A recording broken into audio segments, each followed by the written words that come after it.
Everyone smiles. Having a good time. Welcome to our hangout with Pemberley Digital and the March Family Letters team, Cherrydale Productions.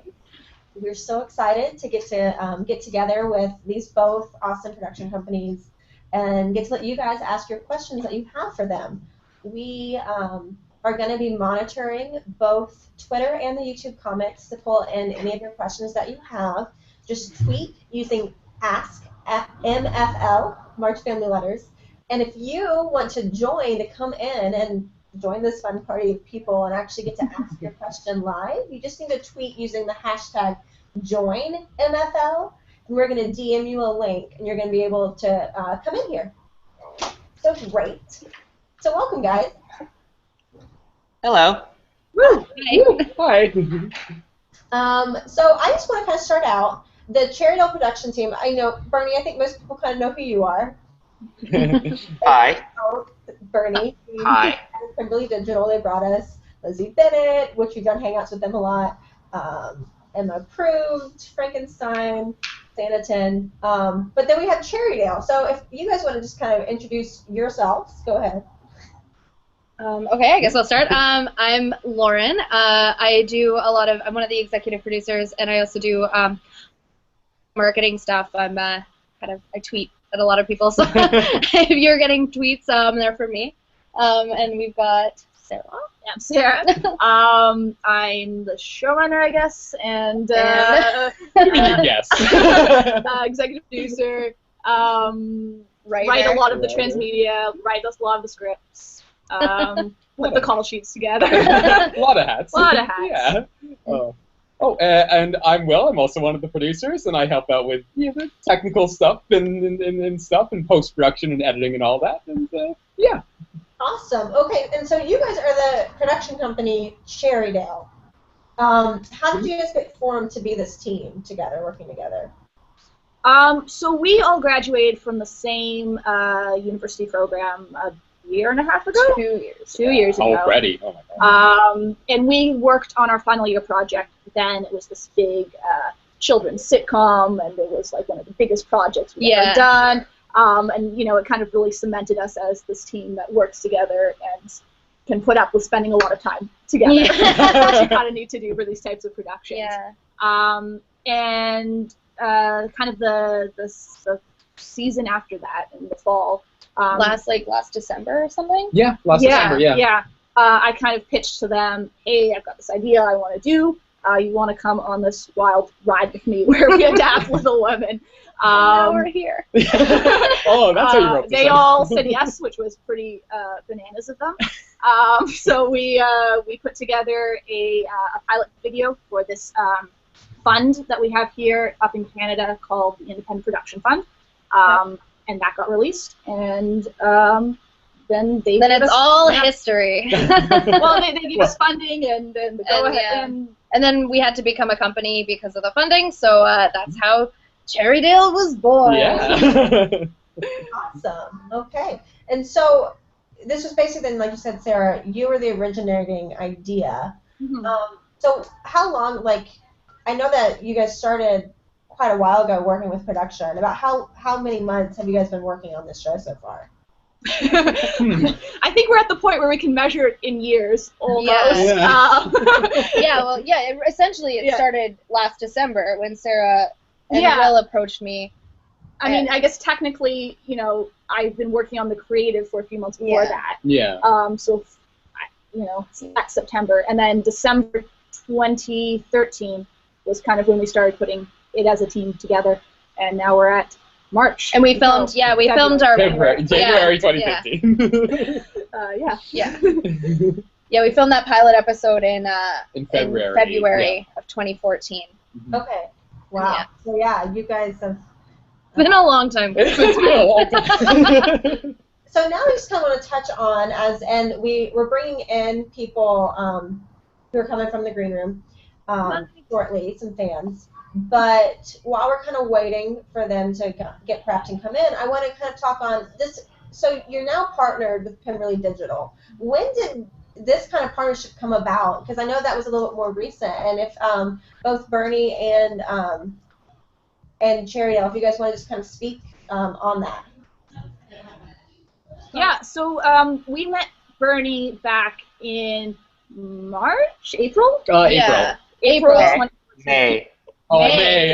May. Give or take a month. We have no months sense anymore. At this conference? Yeah, that a we web have here? conference called TO Webfest. It was like their inaugural year.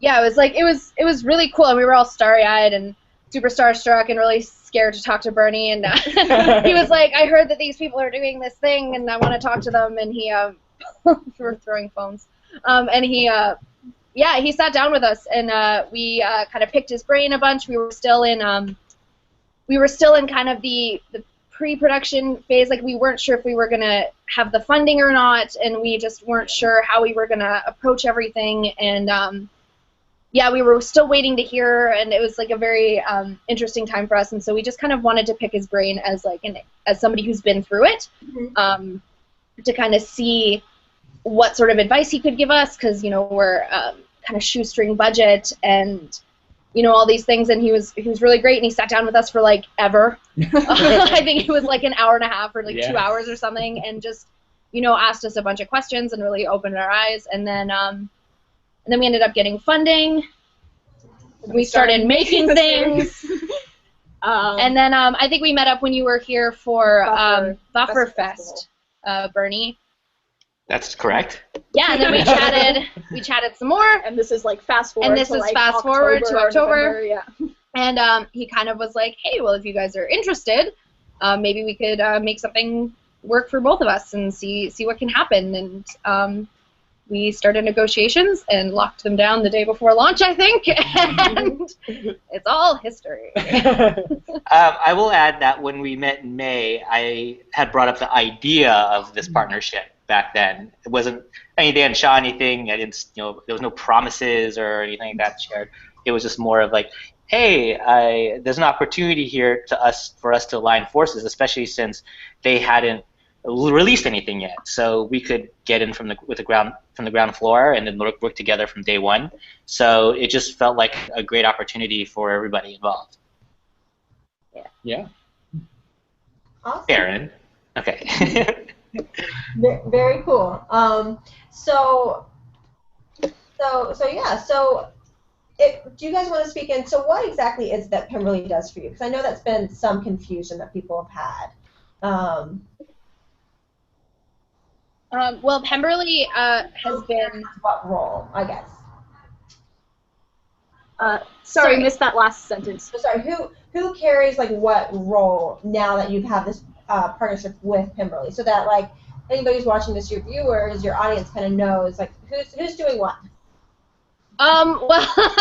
Well, Pemberley is essentially acting as a distributor. So we look after everything that has to do with production.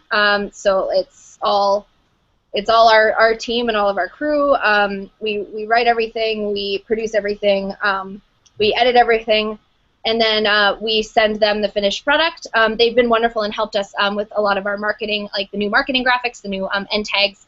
Their team has helped us out with, and they kind of put it up on their channel, and they help us with marketing and cross promotion and stuff like this. And I think we're still experimenting on ways that this can be beneficial for both of us, because it's still obviously very new. It's only been, I think, like a month since, well, it's been just over a month since the first episode has launched, and it's obviously a new, it's kind of a new thing for web series to try, is this kind of this partnership, this company acting as distributor.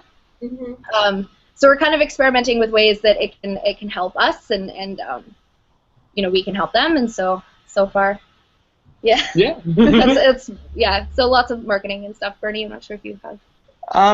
Distribution is the first thing. It's like, obviously we've built an audience over the last few years with the shows that we've done, and we felt that this show fits within the kind of tone and style of things we did.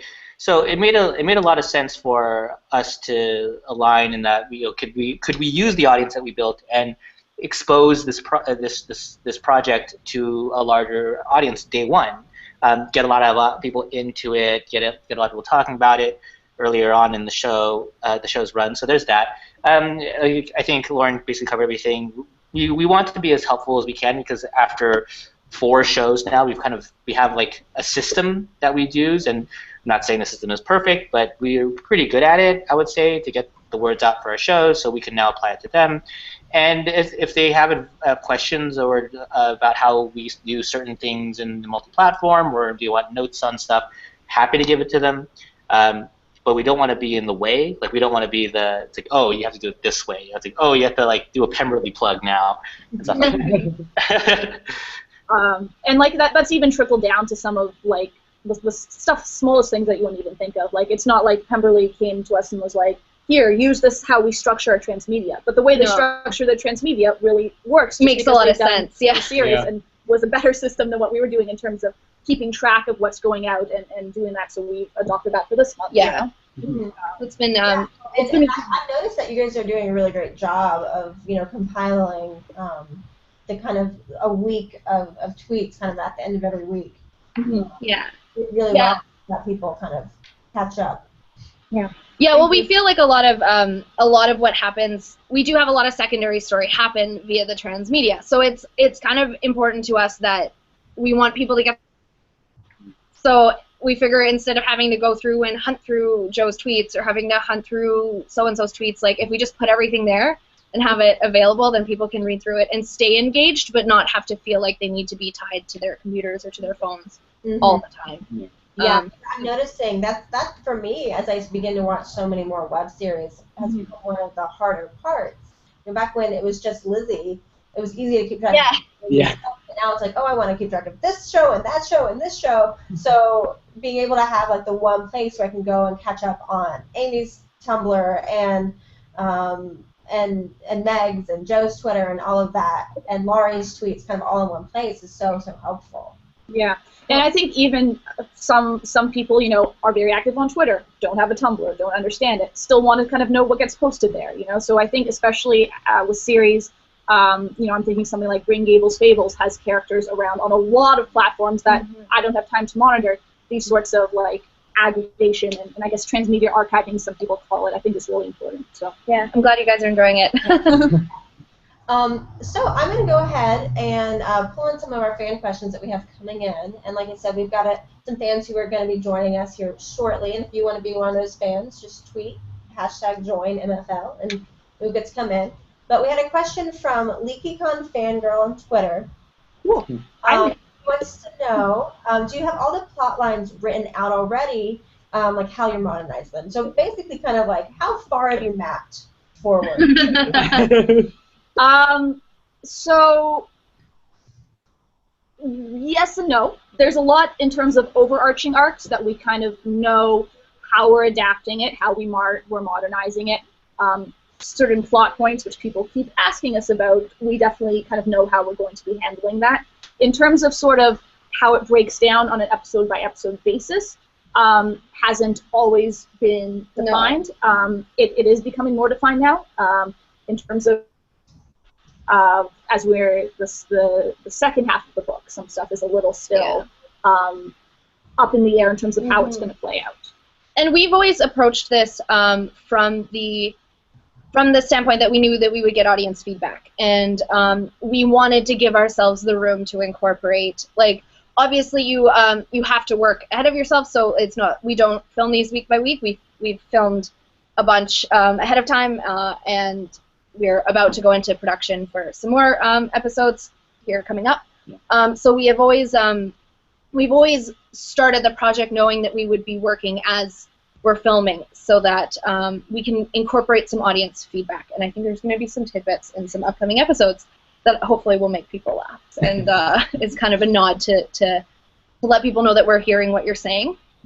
And I mean, I think the other way that we've kind of viewed this series is it's 85% planned, 15% improv, if that makes sense.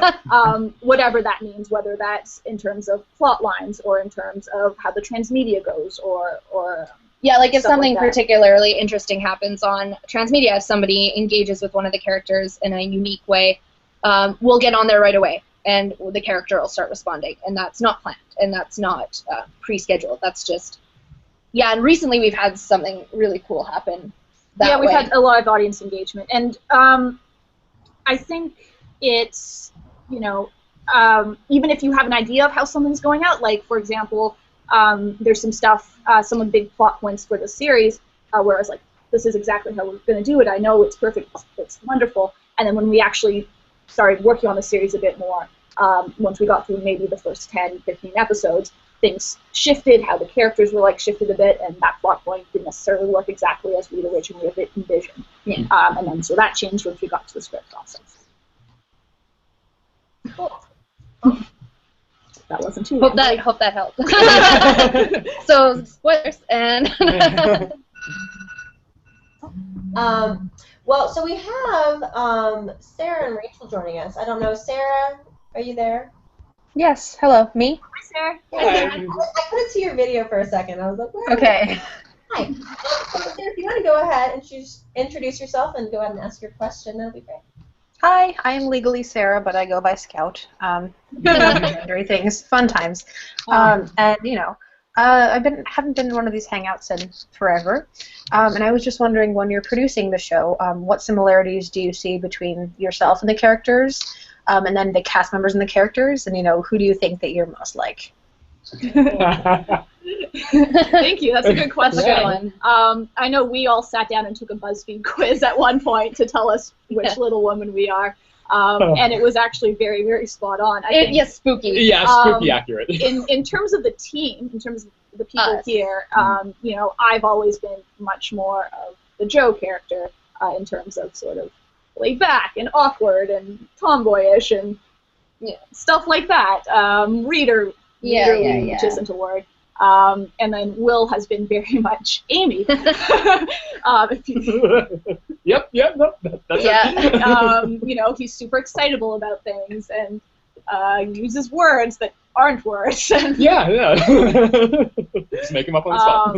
And then Lauren So is the Meg. She's completely the mom on I'm set. like the set mom. She makes sure everyone has water and food and is well taken care of. I think like And some of the everyone's being casters started nice. calling me mom now. Like, And then we make terrible jokes about why we don't have a Beth.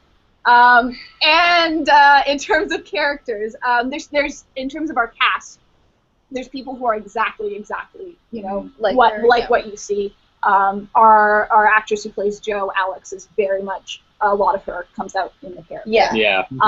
Whereas someone like our Jess, who plays our Meg, is pretty much the opposite. yeah, Like, she is really the opposite of Meg. you sit down with her and, you know, she speaks completely differently. She comports herself differently. I think Cassidy is really different from Amy too. Mm-hmm. Like she. Well, Cassidy's got a bit of like, I don't know, a different way like of speaking. Like she's very much into things like rap and stuff. Yeah. And then Amy is not. She puts on the glasses and then Amy happens and you're like, oh. And then Nicole, who plays our Beth, is still the sweetest person. She's so sweet, but not quite so scared. Yeah, she's much more confident than our Beth is. It's which cool. comes across. Yeah, she just she's doing a YouTube. She has her own YouTube channel now. I'll have to look it up. I think it's Nicole Group, but she sings a Norah Jones song, I think, and it's so funny. Like watching her sing the song that the Marmee song that she just sang in episode 9. And then watching her cover of this Norah Jones thing, and it's like night and day difference. She goes from like sweet and innocent and scared to like sultry and like knows her by. I'm just like, what is this? Like, and then Demi is Lori. yeah, they're like pretty similar. They're both very charming. Very charming. So cute. Yeah, and I think those are all the characters we have revealed. So we will stop there. Nice. Awesome. We're really talking. Sorry. Come into that question, which I'm going to ask it first. So, and you mentioned Jo, the actress who plays Jo, being very much like her. You guys had to change that actress in the pre-production process. Is that right? I don't think we've caught quite the whole question. Oh, sorry. First, I was just asking, with the character who plays Jo, y'all had to change that actress. Is that right, when you guys were in pre-production? Yeah. So basically, when we came in with one Jo, wonderful woman.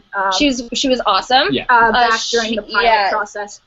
She wanted to pursue other avenues. She's theater. Part of it, she's a theater person. She was from PEI. I think she went back. Yeah. For a lot of the time. She wasn't sure she could do the time commitment. Because because it's been like literally like a year process and like all this time, she couldn't commit the time. I don't think she could commit the time. So it was too bad. Like we loved her. We loved what she brought to the pilot. But we are very happy with the Jo that we have now, and I think she brings something a little bit different than I think none of us really expected when we went into the casting process. And then we found her, and we were just like, you know what, this works. Yeah. And it was an interesting casting challenge too, because we did have the video already up. And I think in our minds, if I kind of remember going back, it was, you know, trying as little as possible to compare what they're doing to what Jess did as Jo, and try and take them as their own Jo. And you know, not encourage people to go watch the videos, because we didn't want someone to come in and try and replicate Jess's performance. We wanted them to bring their own thing. Yeah, and we already had 3 girls. Yeah, at the same time, it was also like a chemistry challenge. You know? So yeah, we already had our other sisters that we needed to keep. So we obviously needed to make our Jo look like she could be a sister as well. Like, it's all these things to think of. And I think, what we weren't expecting, at least for me, was how much she looked like. Yeah, it was not intentional. That was not intentional. Well, so we had a follow-up come in from Mandy in a Mad's World on Twitter, wanting to know if you could be friends with a character from any work of literature, who would you be friends with? Ooh, good question. Really do autobiographies count? Does that count as a... I've been reading a lot of... I'm sure you can answer it. I don't know. I mean, I've always, you know, thinking back, the characters that, you know, I have stuck with me the most are the ones that I read when I was a child. You know, I've always found a lot of comfort in friendship and the Man of Green Gables, so I think she'd be cool. I don't know. She seems like once she's your friend, you know, she's your friend forever, and I think that's a nice thought. I don't know. I think Wesley's pretty cool. Princess Bride. He just seems like a nice guy to hang out with. You know, you go on a ton of adventures. I'd be down for that sort of life. I want to be friends with like Harry Potter, but like post like He Who Shall Not Be Named. Or Harry like Potter. When they really like maybe, or like in that group, because then that would mean I'm like a wizard, and that would be balling. How interesting is Harry's life after all is said and done? Bernie, did you want to answer the question too? Yeah, I don't have a great answer, because all I can go with is Emma Woodhouse post book, which I feel is a cop-out answer. So I'm trying to think of a better answer than that. Because like, oh, she's learned some lessons and blah blah blah. So, but she still has that you know, like unapologeticness to her. So I just think that'd be really cool to hang out with. So think of someone else. Here's my very obscure answer, which is I'm a big Connie Willis fan, and she wrote the series, this 2-part book, like Blackout with all clear. There's this one character who's a Peter Gentleman who constantly like quotes Shakespeare and makes references to that, and like in my mind that's like the coolest person ever. A person who just like quotes Shakespeare all the time. Shakespeare nonstop. Yeah, he's cool.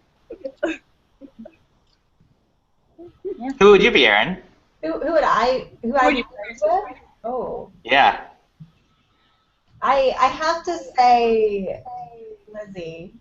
And Well, I figured you would. yeah. but I figured you would. So that's a hard question. I want to be friends with a lot of people from literature, I think. So. Oh, we're echoing. That's okay. It's a little. I think there's just a little like lag in y'all's. Our first time. Stream. I think I'm sure we turned down. So I'm going to go back to another question from Twitter. We have from Anna, Ravenclawing. She wants to know, why was poor Mr. March cut out? Hey, everybody.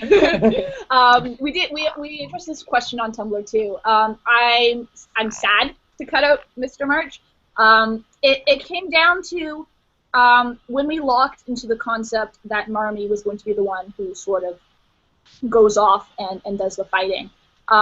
She kind of ended up taking on both the purpose that Marmee and that Mr. March serves in the book. If you kind of go back to the original novel, he doesn't do a lot as a character. His purpose in the story is kind of to not be there, and until he kind of comes back near the end. And even when he's back, he doesn't really do much.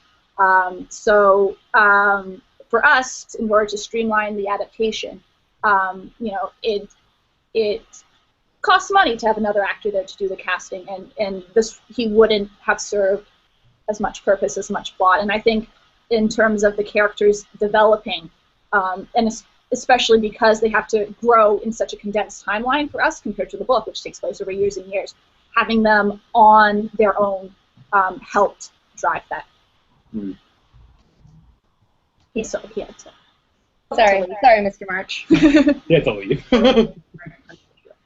All the adults get kicked out of Yeah. web series Well, adaptations. I mean, there's an interesting other problem to that too. You know, in terms of casting adults for series like us that are non-union. There's just not a lot of non-union older actors because if you're that old, you're working, you're union. So Yeah. That's an excellent point. I know Sarah has to dip out. We're trying to bring Rachel in, but she's having some internet difficulties, I think. And again, if you guys want to join as well, hashtag join MFL. So thanks for coming in, Sarah. It's been great to have you. Oh, yay, thank you for having me. Little Women was the first book I read in 4th grade. That was considered. I like this a lot, yes. I'm enjoying it so far, and I'm happy to see you guys, so yeah. Oh, thanks for having us. So nice meeting you. It's nice putting faces to people. So. Yeah. Have a good night. Okay, bye. Bye. All right, so I'm going to go. We had several questions come in that I thought were great, and so I'm going to try to sum all of them up a little bit for you. We had Katie on Twitter asked, or Caitlin asked, is there going to be queer representation? Then we've had 2 people ask about how the character Beth just, I think yesterday it was, or very recently, just kind of came out as asexual, or maybe came out. And so people are kind of excited and interested about that. So do you want to speak more into that? Sure. So I guess that sort of answers the question. Yes, there is queer representation on the show. It kind of came out in our transmedia right now, just because it's not a plot point in the videos at this moment. Right now. And it's also not something Beth would say on the videos. No. But having queer representation, having diversity has been very important to us.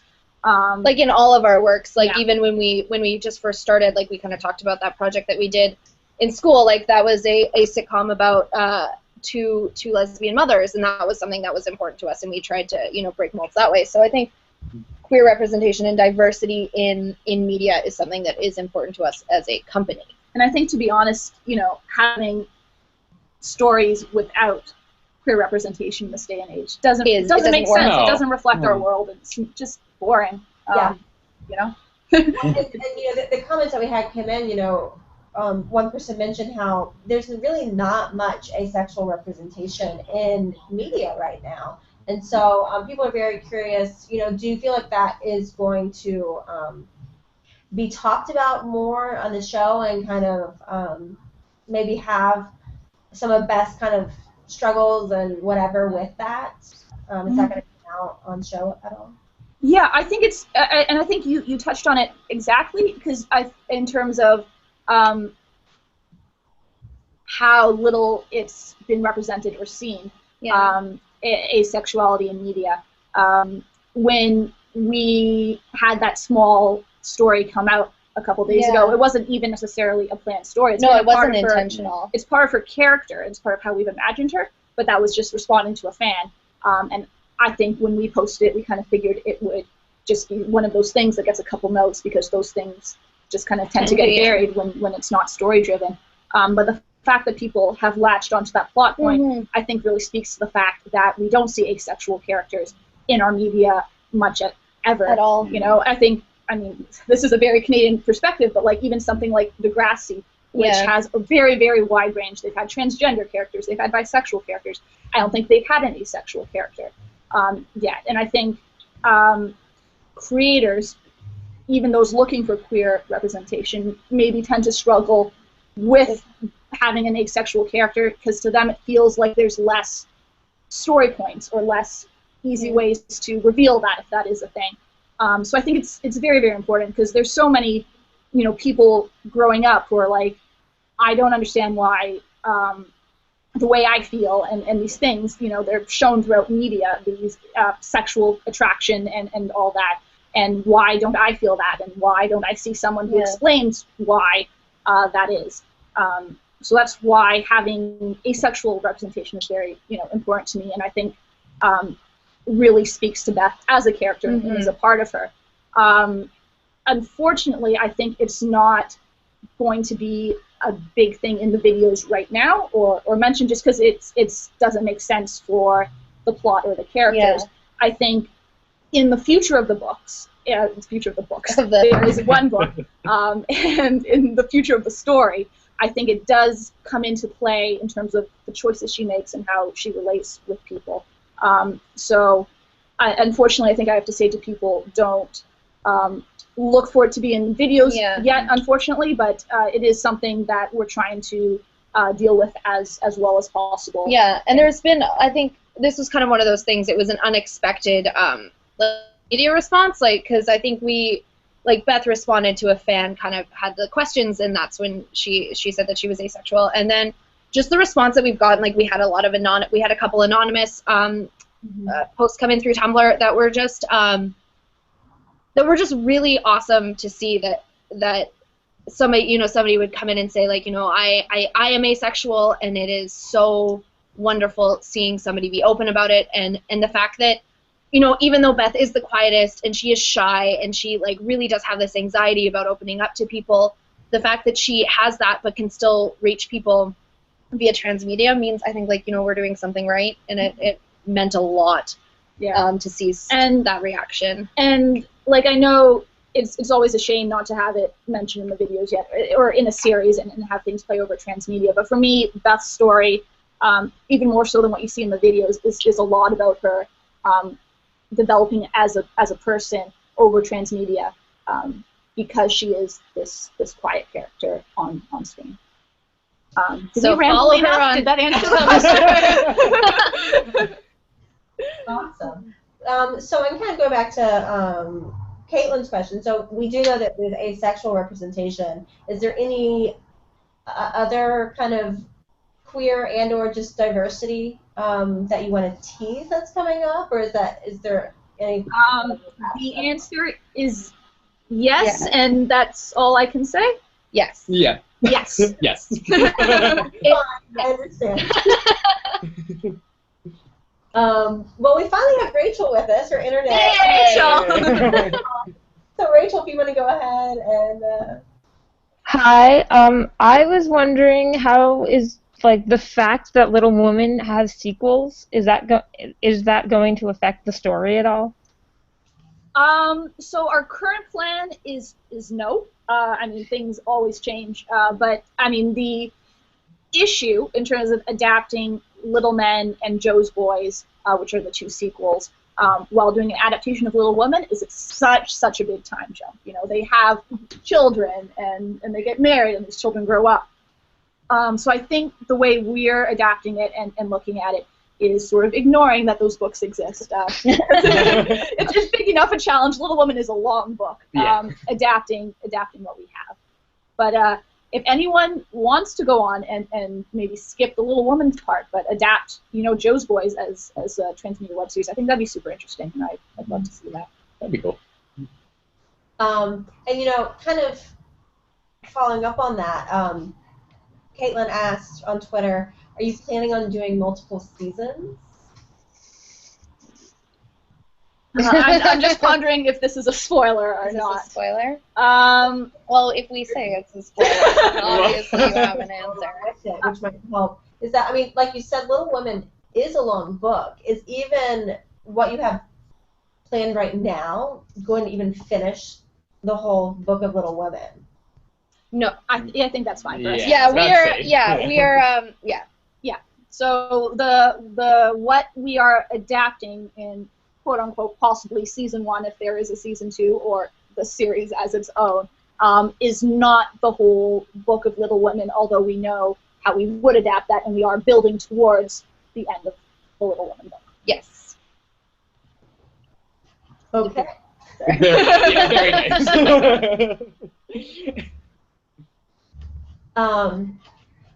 So, going back to a couple of Twitter questions, you know, a huge theme that you guys share with Lizzie is the sisters. It's, you know, these stories about sisters. And so Heather on Twitter wants to know, how do you feel like the sister dynamic and the March family letters and from the Lizzie Bennet Diaries differ? That's an excellent question. Yeah, we really like that one. Did you want to give your answer first? Because I know you. I saw this question earlier and I really liked it. And in my opinion, and Sarah could have a different opinion, but I see our sister dynamic different in the way that you know, Lizzie Bennet, like Pride and Prejudice, is a much older book than Little Women, and I think the expectations of family and the expectations of society were a lot different in that time as opposed to when Little Women was written. And I think you know, specifically our Little Women, but you know, our sisters are a little bit more rough around the edges. They're a little bit edgier. They're a little bit you know, more grassroots. Whereas I think Lizzie Bennet and Pride and Prejudice, you know, those books are just slightly more refined, just because I think, from my opinion, from the times, and I think,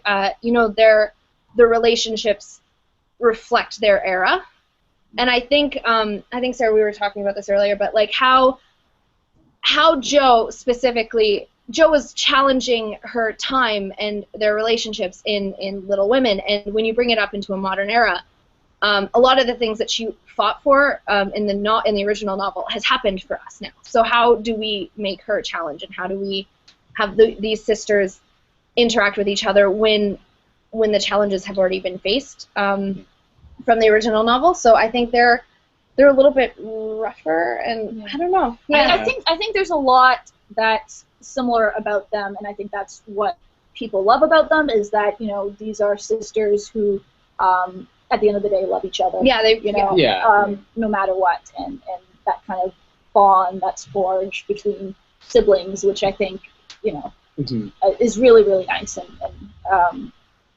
I lost my train of thought, but I think you want to say something. Yeah, but you know, at the same, I'm actually going to build off your point. But you know, both families are from completely different classes as well. So the way that they form and develop those bonds, you know, they both come from completely different histories, you know, as a family and as individuals. So the way that they build their relationships through conflict, through all the hard times they go through, it's completely different from one another, I find. So I think that's what makes them unique from one another, the family. Well, and I think things start to change the moment you throw in a fourth sister as well. Yeah. You know? there's very different ways that 2 people relate to each other, to 3 people, to 4 people. Like, I think you can look at the way Jo and Amy relate and see a lot of similarities between sort of how Lizzie and Lydia relate. But then I'm not sure there's quite the equivalent in that 2 series between the way Jo and Beth relates, or the way Beth and Amy relates, or any of that. It just adds this extra little sort of thread to it.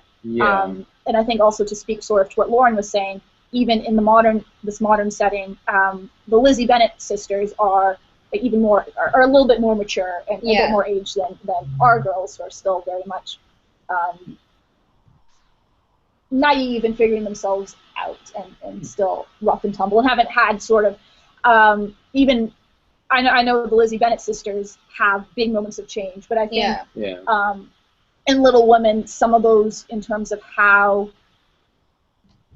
I guess, real or sort of like the mature, those epiphany sort of moments, the moments that change you as a person. I think they still are waiting to have those. Even more so than Lizzie Bennet characters who are already in grad school. Like our characters at most are in undergrad. Mm-hmm. The Mark sisters are still developing, as people. Yeah. So I think they're a younger dynamic. Yeah. Mm.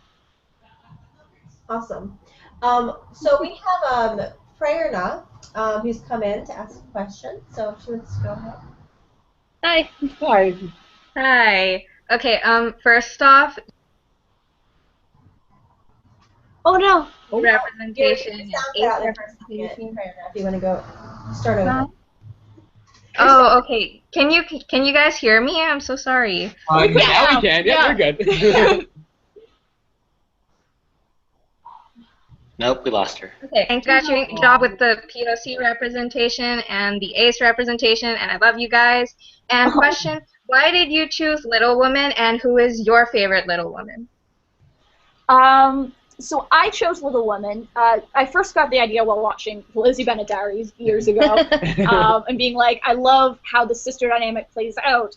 This reminds me of Little Woman, and what does that look as a series, and what does that look like? And it's kind of a story that I have loved since I was little, and something my mom has loved, and I think it's this very universal story that draws people in very much.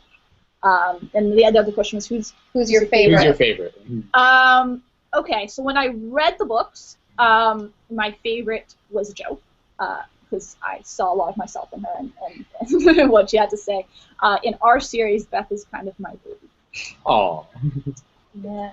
I don't know. I've always had a soft spot for Meg. Maybe that's just why we're like. It's true. I love our Meg. I love her to bits. And yeah, I liked her. She was always like the most level-headed. She's the one who came in and was like, "Stop! Why are you guys being ridiculous? Yeah, what are you doing? Stop it." Well, I always related most to Amy. Big surprise. I don't know. I really like her artsy side. I like how sort of like free-spirited she is, and how she goes off and does her own, does her own thing really as an individual. And I don't know. I think that's sort of cool. Who's your favorite? Yeah. Beth. Everybody loves Beth. Yeah. What's not to love about her? She's great. She's pretty great. That's a good point. Fair. Yeah. Brittany, who's your favorite Little Women? Mine would be Amy. Aww. Yes. Team Amy. Just, yeah. No real reason. I just always smile. I'm like, oh, there she is again. There she is doing things. There she is doing things. So entertaining. Go. She's a lot of fun to write on our series. She's One of the weird things about y'all's Amy right now is how she just makes up so many words. Funny story. When we cast Amy, we gave her a script where there's a word that I completely made up. You totally made up. And we had some actors come in, and they were like, so this word here, I tried to Google it, I couldn't find it, like, what does it mean? No. And we knew we found her when she just walks in and just, like, breezes past it, like, it's not a big deal. She's cursed our names a couple of times, though, especially the... I've given her a couple of hard scripts. Like, blistering comestibles was a tough one. Ooh. And some of the Q&As that we did last, like, in the summer, some of the Q&As were a little rough, and she was not happy with it. But she did it. She does it. She does but it great. She does it well. Her dialogue is so hard. I could not do it. You just write it. But it's a lot of fun. Whenever I write her, I always have thesource.com handy, just in case. So we had a question come in from My You on Twitter. I wanted to know, how are you funding this project? Well, I think, like we kind of mentioned before, we're very, very, very low budget for what we're doing. It's nice because we're able to compensate people a little bit for their work, all the work and time. We're primarily Ryerson or university alumni and students. A lot of our crew are current students.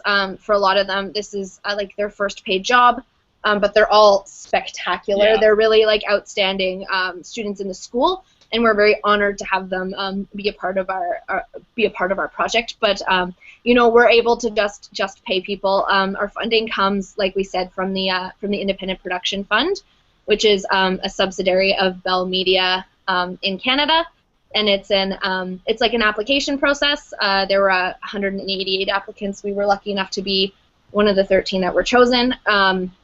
But and then a little bit's out of pocket. And a little bit is out of pocket. Each of us have put some of our lunch money in. And then I'd say the other thing, it's sort of the equivalent of what we call sort of contra, but the other way that we're able to sort of have the series and have it stay, have most of the budget just go to people actors and not actors and crew and not equipment, is that by being part of this transmedia zone here at Ryerson, they give us access to equipment, which is wonderful. We keep location costs low because we film at film in my apartment. I mean, my super fancy house that we. Oh yeah. So I have an awesome roommate. Shout out to her who lets us film all weekend and stuff. So you know, we're very resourceful, and we're very But I think perhaps a common misconception because we're affiliated with Pemberley that we have a giant budget, and that's just not. It's not the case. But we have enough to pay the people that have helped us out, and it's nice. It's nice being able to pay people. Yeah, because a lot of the crew members, especially, are people we've worked with in the past on passion projects and stuff. So it's just really great to be able to really be able to pay them for and all it the hard work help they've done. support young talent Because honestly, like especially our editors, we have like some awesome editors, and like it's really nice to be able to support. Yeah, I think especially in this industry, and especially in web series, and especially in literary adaptations, because it's so much young people starting for the first time, is that people can fall into the trap of doing things for free forever. And especially as you progress in your career and in your lives, it's not sustainable. No, you have to make a living. So I think even just cursory compensation is a nice thing to be able to provide. Yeah, awesome. I'm gonna make 2 comments on that. Number one, don't want to put the perception out there that Pemberley has these massive budget shows. No, sorry, totally not. But it does remind me a lot of Lizzie Bennet when we started, which was a lot of that. It was a lot of, we shot in Jenny Powell's apartment. Like it almost, it's very mirrored. And so it's one of those things where you just want to get it started and get it going. And as long as you have the resources to do that, I think it's really awesome that the IPF is funding them. Even though we haven't actually exchanged monetary yet, that we did Pemberley promised to give Cherrydale a little bit of a cushion of just, I don't know what it's used for, whatever you want to use it for the show. Just as putting stake in the game, that Pemberley has a stake in the game rather than just going, oh, give us our videos and then we'll just put them up and that type of thing. So it is an alliance that way. It's really because there is no high budget vlog adaptation series. I think the per minute one, the highest one was Frankenstein, I'm gonna guess. I know when I was in that Buffer this year, I got to meet some of the people from Carmilla, and like they didn't tell me their budget, but I was like, they don't have that much either, even though they're sponsored, and they got a season 2 pickup. So there's not that much out there. It's just it's really a exercise of being incredibly resourceful and to tell a good story. And that's what the format's about. The format's never been about, oh, look at all these amazingly pretty landscapes and pictures that we can do. It's really about acting and writing and good storytelling. Yeah. So, but yeah. Yeah. Cool. And so, you guys, Cherrydale, were mentioning about how you have various editors and everything. I was looking at the team list on your website, and you guys have a large team. Do you want to speak into just, let people who are only seeing what's being aired in the videos, do you want to kind of speak into just how many people really are working behind the scenes to make the show happen? Yeah, I think it's really wonderful because I don't know. For us, it feels very much like a family, I think. And bringing everyone on. So in terms of the flip side to that challenge is we're managing a lot of teams. In terms of writers, we have 3 other writers that I work with and coordinate and manage.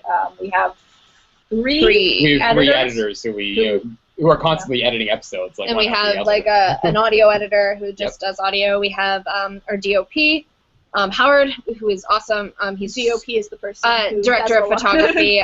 He's incredibly talented, and he has a gaffer, and incredibly thoughtful. And he has a gaffer who's always with us, Peter, who's also fantastic. And we have our audio people, and we have, of course, our director, Megan, who is our director for the first half of the series.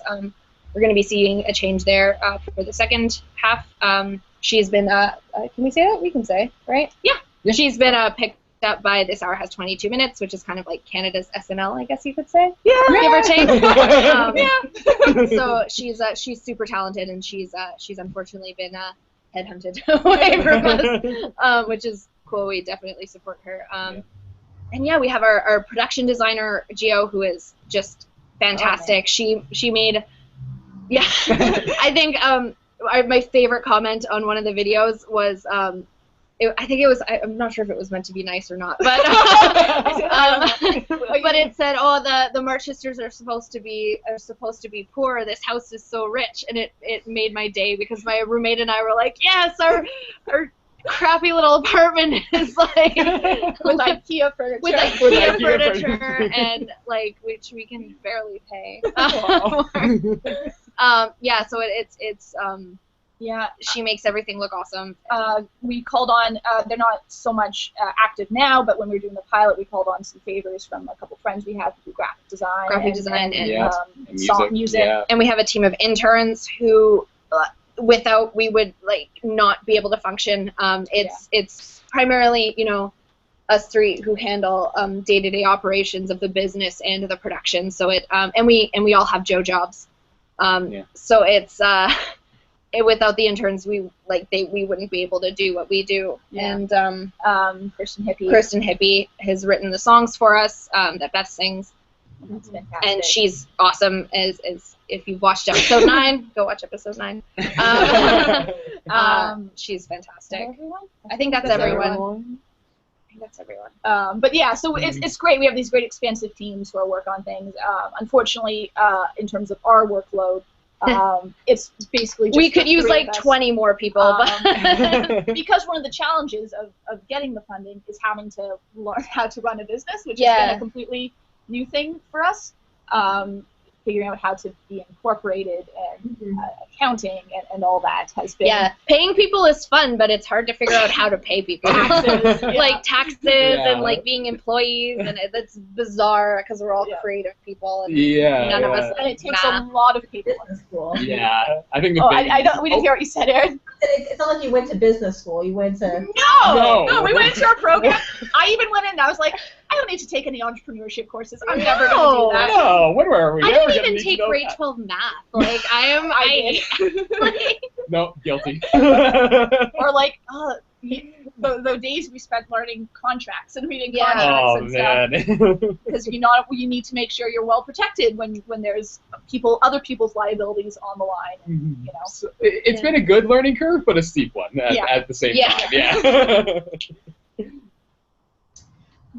So we had a couple people ask kind of the same question here, and again, this kind of depends on how much you want to spoil, but they say, without spoiling, are you planning any shocking departures from the book, or do you intend to be very faithful? I don't know if they're shocking. There are ways where I think we're staying thematically true to what's happening in the book, without necessarily doing the exact actions that happened in the book. Is that a fair assumption? Yeah, I think that would be fair. Yeah.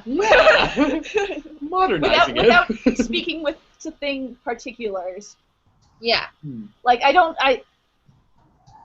think there's any point where a thing happens in the book and we're going to do the exact opposite. Yeah. I think as much as possible we try to stay true to the spirit of the book, even if in some of the ways that we're modernizing it isn't exactly in the book. But I still feel it speaks thematically. Yes. Yeah. Diplomatic answer. AKA, we are 10 episodes into the series. So. Yeah, we have a ways to go. Yeah. We had from Twitter, Claudia asks, if you haven't finished filming, which scenes are you looking forward to adapting or showing the audience the most? Okay, so we actually have this weekend. Yeah, this weekend is the next time we're on set, and I'm really super excited because we're doing our equivalent of, which is going to be super fun, and I'm excited to do that. We did a rehearsal yesterday, Yeah. and It was the equivalent of which scene? the burning of the book scene. Oh, okay. Yeah, it's kind of like a big, like it's like a climax. As like I think when people remember the book, they remember two things, two big events, and this is one of them. The other one being super spoilery, which I'm not going to mention. But so I'm excited for that. I'm excited for some stuff that we're going to be doing with Meg's character. Yes. Because I think that's going to be super fun because she kind of has a big character. Yeah. change. Yeah. Which I think would be really fun to play just because I'm just excited for episodes to be released. Like, there's some episodes that we have coming up in a couple weeks that I'm like, I just want to tell people, like, I'm just like, please just wait and watch these episodes because they're so, I love them. Yeah. We've already filmed them, but, like, I love those ones. Yeah, I think there's a lot of really fun things. You know, now we have a new director for the second half, and I think, you know, now that the pressure of having the first half out already, or the first couple episodes out already, I think it's just it's going to be nice to get back to set and have fun and play a little bit with the second half, because there is a tonal shift between the first half and the second half of what we have adapted. I don't know if I want to say first series or not, but like of what we are planning on adapting right now, and I think people will enjoy it. We'll enjoy it. Yeah. Well, you know, that's good. They say don't make art if it's not something that you would love and enjoy. Yeah. So you said you're going to be back on set soon. How have you been doing the filming process? I know with Lizzie they did filming kind of once a month, but then with some other series they filmed, a whole block of several months, 24 episodes all in one go. How have you guys been approaching that?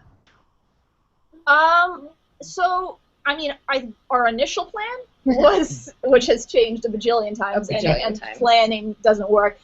We were originally going to do 1 weekend a month, and what we kind of get through in a weekend is 6 episodes at our pace. Mm-hmm. But due to production reasons, because they always happen, schedules have had to be moved. So I think we tend to maybe do things every 2 or every other week. Depending. Every other week, yeah. Depending, sometimes more, sometimes less. Yeah. So from October to December we filmed. Well, the end of November. The end of November we filmed we filmed a big block, every other or every 2, depending. December and up till this, so I guess 2 months of not filming. Yeah. Mm-hmm. And then we have a lot to get through in February and a lot to get through in April.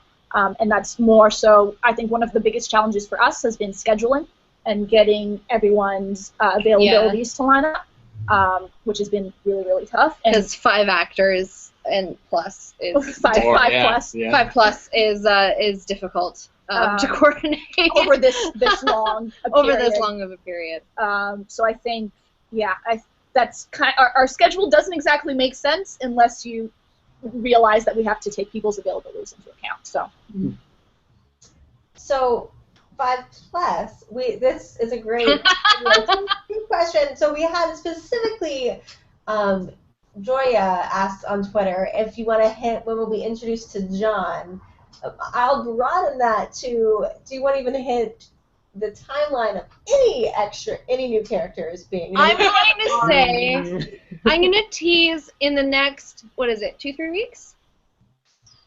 Let me check the calendar. I would say in the next 6 months you will see more characters. We're gonna narrow it down. Yeah. You are gonna see new characters in the next within the month. Within the month. With a month. Oh, a within month a from month. now. Yeah.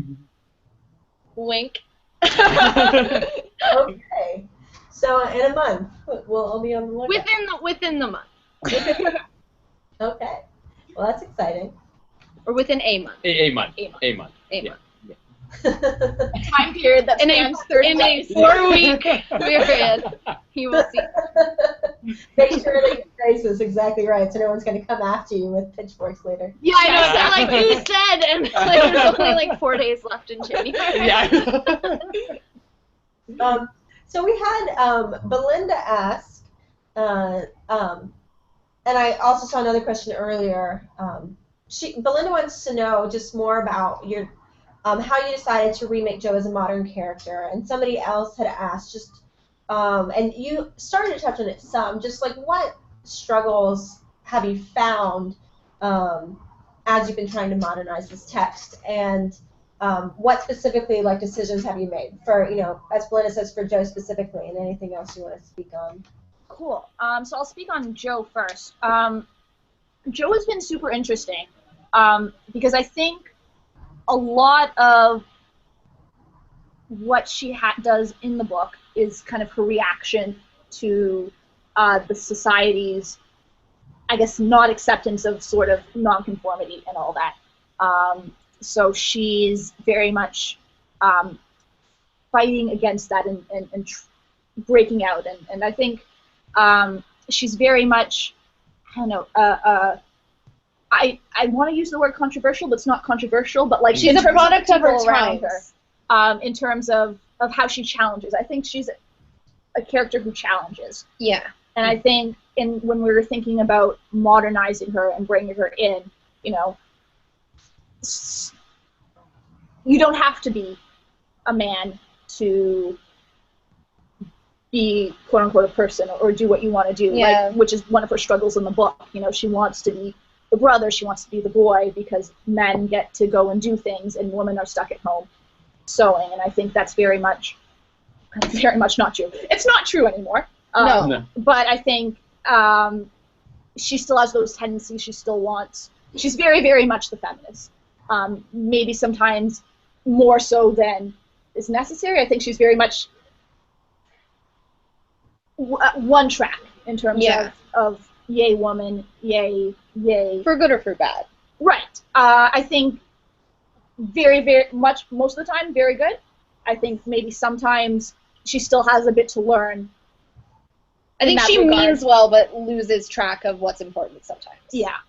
And so bringing that character into, the modern age has been very important. I think kind of the key thing that we've been looking at.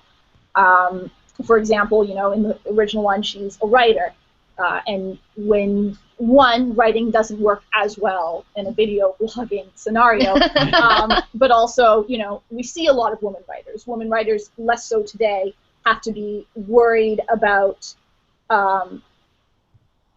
sexism the same way they did back then. Yeah, whereas female directors, look at the Oscar nominations for the past 50 years. I think that's something that she still gravitates towards while still being a storyteller, and still very much so. I think she still loves the writing end, she still loves the editing end, but it's really making her way into that world. Well, even like the tattoos, which is something that Alex, who plays Jo, comes with the tattoos. She was like, she comes with the tattoos, which was not something that we were actively searching out, but something that as soon as she walked into the room, we were like, oh yeah. Yeah. Like that works. This works, and it's like changing the ideas of what beauty is, and changing the ideas of what it's. Jo is a product of her times, at least that's how I feel, and the challenges that were applicable for book Jo, are not the same challenges that would be applicable in well, and I think the world. Things that are what was the word I was going to say? The scandalous. you know, back then aren't the same that they are now, you know.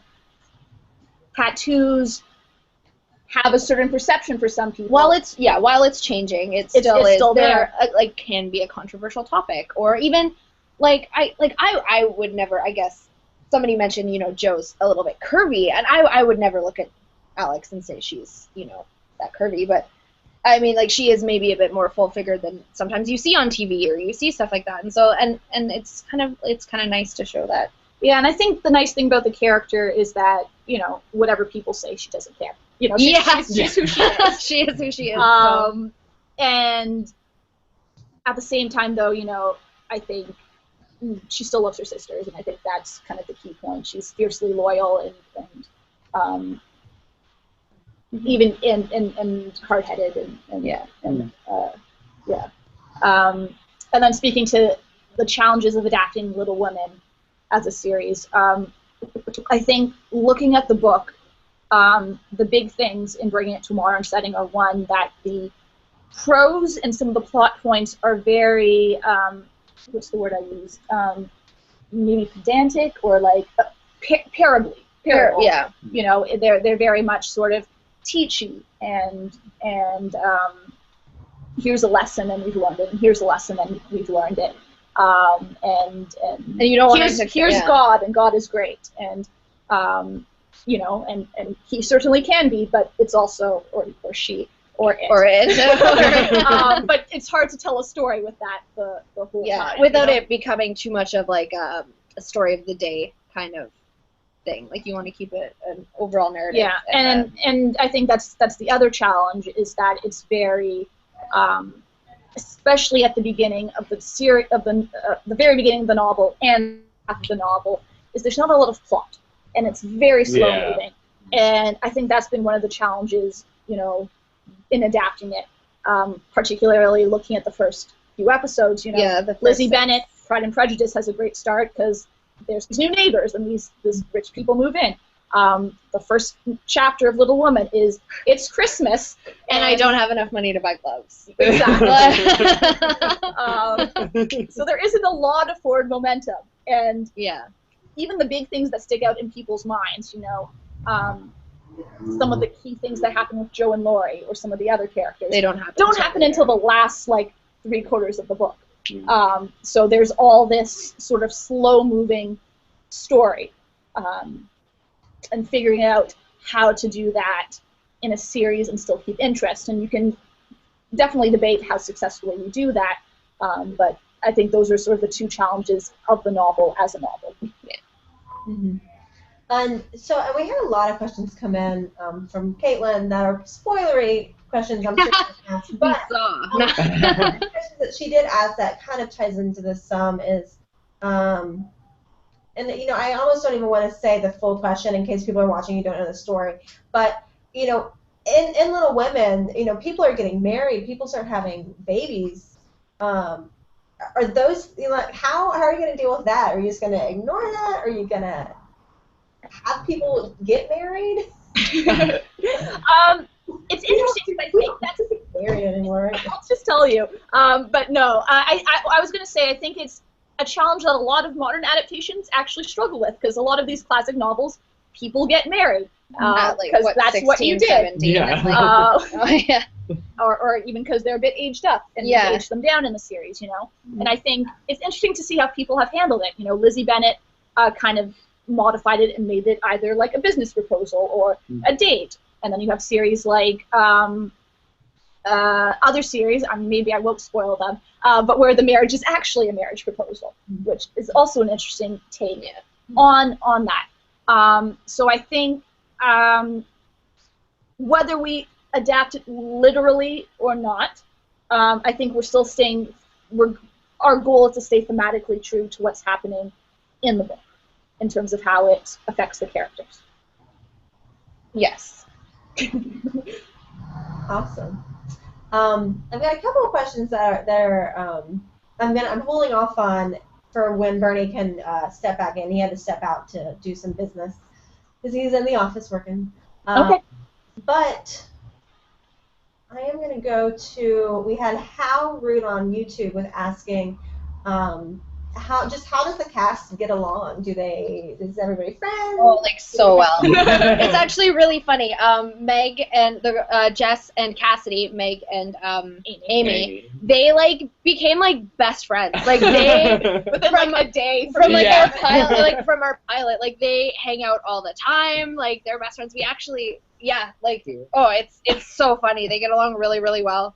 We were on set one day and Demi, who plays Lori, I panicked there for a second. I was like, oh, wait, did we reveal him yet? But we did. Because we've been stressing out for months, like, okay, we can show the other cast, we can't show him yet. Yeah. It's so bad. Lori. We just had a photo shoot, and we were joking around that we had to be super careful that we didn't show any +5 characters. Plus characters. Plus characters. But Demi and Alex, I walked into our green room, and they're like, which is my bedroom, and they were both like passed out on my bed napping because there was like a big like period between. It was just like, it's a nice, like we said, like we really try hard.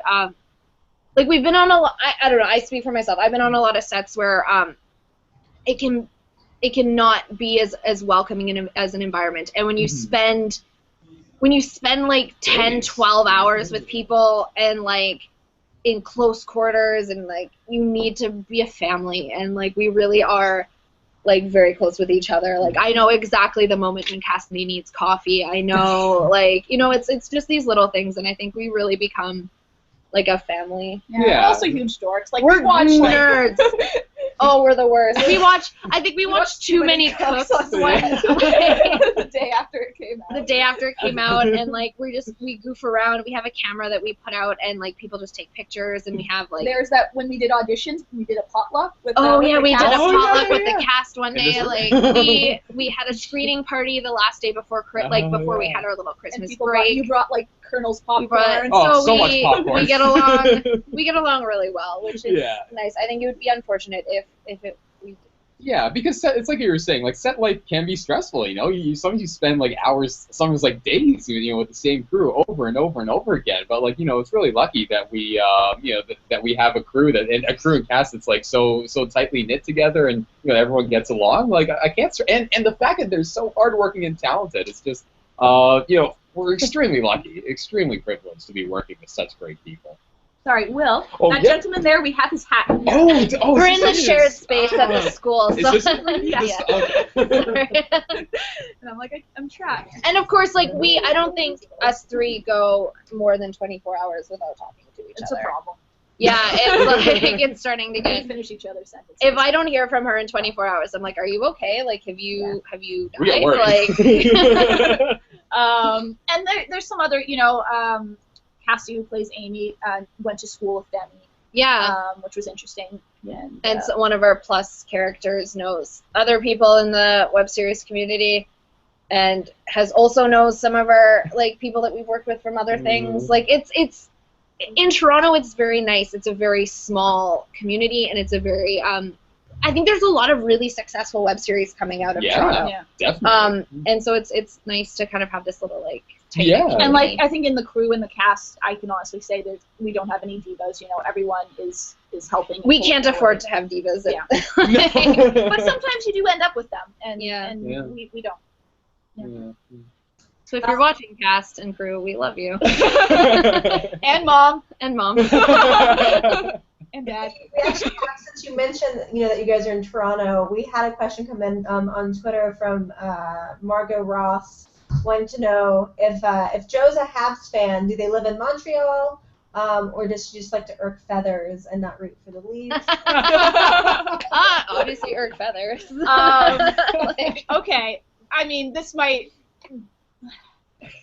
It's me talking to it because it's my headcanon and that's how I establish where they are, even if it's not in the series. But for me, the March family does not actually, even though we're in Toronto, they don't live in Toronto. So in my mind, they live in Kingston because that makes a lot of sense to me. Unless you're in Ontario, you probably have no idea what Kingston is. But it's this city that's not Toronto, and it's kind of smaller, and they've got a military base, and they've got a university there. So that is why, to me, she's not a Maple Leafs fan because she does not live in Toronto. They live in every town, Canada, right? Every town. But headcanon, Kingston, Habs fan. Awesome. So we had a follow-up come in about Beth's asexuality. So I'm just going to pop back over to that because labyrinthine Path from our YouTube comments was asking, well, one, she says she really appreciates that you created Beth as an asexual character, and then wanting to know kind of what spurred or originated that decision and why specifically for Beth. So for me, it kind of goes back to the original novel and looking at how adapting that. Because, you know, there aren't really any love interests for Beth in the novel. And beyond that, it doesn't seem like, you know, it's something she thinks about or that she has a desire for and looks towards. And I think, you know, looking at it in the modern setting, you know, it rang very true to the character in terms of how she's completely sort of focused on her family and on the immediate. Is that the question? I'm sorry. Yeah. Sometimes I lose track of the question in my ramblings. We talk a lot. Can you tell? So it rang true to the character and to her motivations and to how she relates to the world. Okay. Well, you know, again, I know there's lots of people who are very excited, you know, for the representation, and you know, I'm as well. Cool. How you guys get to continue to kind of play around with showing that. Mm-hmm. Yeah, I don't think it was something we originally like we said, it wasn't something we originally planned on expanding on, but it's. And this is the cool part about the direct audience feedback is that, you know, now we know it's something that matters to the audience, and it's something that, you know, obviously matters to us, but we you know, part-time, part stuff like that. Like, so you might not see it in the videos, but I think definitely you can expect to see more of it on transmedia. Yeah, I think it deepens the character. Like, it's not to compare our series to J.K. Rowling and Harry Potter, because we're definitely not. Yeah. But the same way she has a lot of sort of the world thought out and all these things, and when you ask questions, when you do sort of probing, you find that there's this world building and character traits that exist, even if it's not in the story or necessarily relevant to the current plot. Yeah. Cool. Well, I'm going to go back over and let Rachel ask another question here in a second. I was wondering if there's like any other adaptation of Little Women that you like particularly liked or were inspired by, or are you trying to like avoid other adaptations so you do your own thing? I mean, I'll let the team speak as well. We've avoided all web series adaptations because we know they exist, but also just protecting ourselves legally and trying to stay true to our voice. We've avoided watching any of those. I've already, like, the 1996 movie is one of my favorite things. Yeah. So that's wonderful, and I was sad when it got removed from Netflix recently for us, or halfway through when we were making it. So I love that series. I haven't seen the other movie that exists. I have yet to see the musical, which I discovered exists recently. There's a musical? And it has Sutton Foster, who's like my Broadway love. And we're going to have a movie night. So I haven't seen that. But the other, yes. Oh, yeah, okay. The other piece of Little Women media that I absolutely adore, episode of the series, I don't know how I found it, but the backstory is there have been 2 anime adaptations of Little Women through Japan. There's one that's a little maybe in the late 80s as opposed to the early 80s. Yeah. That was dubbed into French. And it is amazing. And I absolutely adore the French theme song to that late 80s Little Women anime. because it is the catchiest thing ever, and it has the most adorable Amy March I have ever seen. She's like this little like It's amazing. 8-year-old girl who just runs around and like spins in the air. They've got some adorable scenes in the theme song. Like they've got the It's play like where it falls down. Yeah, It's like a minute. They've got like a cute Meg. If you haven't seen it, go and find it. You gotta go find it. Yeah. That was gonna be my response because that's like my same. favorite piece of anything little. Like it's like they just and like the lyrics are like the most adorable like kids thing ever. Like they're like the what they repeat a lot is one for all for one. Yeah, it's really cute. They love each other even when they fight. It's like encapsulates Little Women in a minute in French. With anime, which is with awesome. anime, with adorable pictures. That's awesome. So I think you guys have anything to add? I think that's our collective answer. What's your favorite, Rachel? Yeah, what's your favorite? No, I love the '90s movie. I saw it before I read the book and read it because of the movie. Oh, that's a good way to go. Yeah, because then you're like, oh, I have images of people in my head. I have you can't go wrong with that. And then you're picturing Christian Bale the whole time. So yeah, you really do. The floppy hair. Awesome. I want to just send a shoot out to the viewers. Remind you, we are gonna probably be wrapping up the hangout in the next 15 to 30 minutes. I'm hoping to get Bernie back in here soon to ask him a couple more questions that apply to both of y'all. But if you want to join in, ask a question, there's still time. All you have to do is tweet join MFL or tweet Pemberley Digital if that's too complicated for you, and we'll get you a link to be able to get in here in your DM. So please feel free to do that if you want to join us and get to come say hi in person and ask your question live. And you guys have been sending in some great questions in the YouTube comments and on Twitter, so thank you for that. And keep on asking any follow-ups or anything you want to know. And like I said, if you've asked something and I haven't asked it yet, it might be because I'm holding on to it for Bernie. I had a question come in from Bria. This is kind of a fun, kind of broad life question. Name 3 people that you admire. 3 people we admire. Will, why don't you start?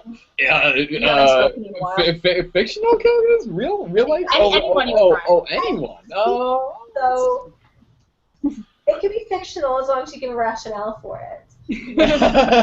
Or autobiographical. Fair enough. It's sort of an obscure reference, I guess. Holden Caulfield from Catcher in the Rye. I know. See, people are so divided about him. I think that's why I really like him. Like, man, this kid just does what he wants. It's just like characters that people made. I think so. But I think he's my first pick. Other 2 people I admire. I don't know. I think I'm gonna stick with Wesley again from Princess Bride, just because he's the most adventurous character I can think of from literary fiction. And he seems like such a cool person to hang out with. Third, I don't know. The Hungarian Horntail from Harry Potter and the Goblet of Fire. I just want to hang out with him. Who doesn't want to hang out with a dragon? Admire him. Oh yeah, admire and not hang out with. Oh well. Still, I'd still hang out with him. Do you have an answer? Mine's gonna be really campy, but I really admire my mom. It's gonna be super sappy. I'm sorry. Like no, I know. It's really like she's. I live very far away from my family. They live across the country, and she's been, especially during this process, which has been extremely rewarding at times, but also extremely difficult. She's been really awesome, and I really admire her and her strength and her ability to be strong even from a distance. I also admire, I'm gonna say I really admire Kevin Smith. I think I really like his work. I think he's really underrated. I admire him and his ability to handle criticism and to handle celebrity. I just like how he handles his craft. And a third person, I don't know. Yeah. Can I say I admire you too? Is that canon? We admire you too. Okay, No, I'm gonna change I'm not fishing. Hungarian I'm not Montreal to fishing. Lauren. But no, these two are really wonderful people to work with, and you know, I guess like you could say the whole team. The whole team really goes above and beyond everything that we ask from them. And while that's extremely campy and maybe a bit of a cop-out answer, but I swear it's not. I admire how hard everybody who works for us works, and they're pretty awesome. Oh. So a collective March Family Letters team is my favorite. Oh, adorable. You stole my answer. Sorry. Oh. Not that, not the team, but like Kevin you know, Smith? No. Kevin Smith. You know, I really admire my family. You know, my mom, my dad, my brother and sister. They, you know, faced a lot, and they stay incredibly strong, and they're wonderful people. I love you, Mom, Dad. Are they watching? They will eventually. And they're incredibly supportive and wonderful, and when I'm down, they lift me up. Aww. I think there's a song about that. My family's gonna hate me. I didn't mention them at all. This. I admire your family too. Oh. Yeah. That's my on-the-spot answer. Cool. Who do you admire? Yeah. I'm not sure if she's. It wasn't my question. Gosh, that's, you know, I would have to do the default of my parent answer as well. I'm a huge admire my parents. So they're awesome people. Who's got good parents? Yeah. One for the fans. But yeah, They're totally already watching this. They don't know how to work a Google Hangout. So we had another question come in. I don't know who asked it, but they want to know, where do your best ideas come from? Sorry, not you. Sorry. Shared space again. Shared space. Go ahead. Sorry, Erin. You're fine. So I had a question come in wanting to know, where do your best ideas come from? Oh. Well, that seems to suggest we have best ideas. Yeah. Trick question. Okay, so my best ideas come from the shower, because whenever I am stuck on something, I go take a shower, and it seems to be solved by the time I come out. That's amazing. Yeah, it only works in writing. Oh, okay. Oh, so that's a cure for writer's block. For me, yeah. Oh, okay. And then sometimes I get really, I don't know if they're the best, but very lucid dreams. I sometimes wake up with really interesting ideas. Huh. So that's me. Showers and sleep. Lauren? My best ideas always come from when I'm brainstorming with people. I like soundboarding off of people, and I like collaborative efforts. I feel like my best ideas come from whether it's talking it over with my mom, or talking it over with one of you guys, or talking it over with a friend or something. I think my best ideas always come when I'm soundboarding off of someone. My answer's sort of the opposite of Lauren's. I sort of like getting lost in my own thoughts and just seeing what percolates, and then, you know, seeing what sticks really, and what ideas I think I'd really like to, you know, develop further, and then sort of just write it from there. And yeah, if I think it's cool, then yeah, I'll just keep going with it. Yeah. Yeah. And you know, for me, it's never really the first one. It's the one that's been sitting like for a couple hours, and then like it comes up like, this is how we're going to destroy the book, you know, stuff like that. I think the toughest part when it comes to writing is really because, like, you know, you have so many ideas. You know, creative people have so many ideas. It's really the ones that they're able to execute well that's where the challenge comes in. I think there's a difference between just coming up with an idea and being able to bring that idea to life. Like, ideas are a dime a dozen. You know, it's following through and how you can do it that way. Yeah, making it happen. We're such producers. Um, Is it in the budget? What do you want to do? How much is it going to cost? Time is money. Time is money. We're losing daylight. Big stuff. And so we had another question come in wanting to know, did you guys study writing at all? And I'm just going to kind of elaborate on this. I know that you've spoken a little bit about how the university that you went to in Canada, they have a really good transmedia program. Kind of what would be your advice if people are wanting to get into this thing that you're doing, making and writing web shows and writing transmedia content? how did you guys even get connected with that? What's your education background, and what would you recommend? That's a good question.